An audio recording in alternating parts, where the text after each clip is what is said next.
एक गिलास पानी लेने आओ ना। भर दिन बैठ के फोन चलाओ, एक गिलास पानी ने खुद से ले लो। हाय, एक गिलास पानी लेने के दलिए हमरा ऊपर उपकार कह दिलिए की?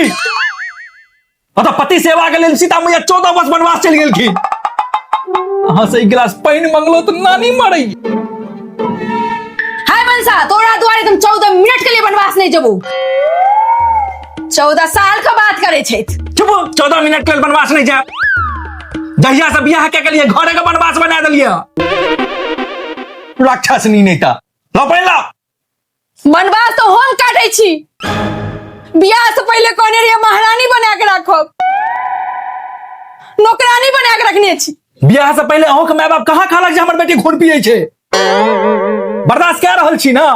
हम अगर खून पिए लागब ना तो पूरा खानदान के खून कमी भ जाए। हाँ, मुंह लगैया मच्छरे सनक। हमरा से जोते प्रॉब्लम ये ना तो खुद जा खाना बना लियो।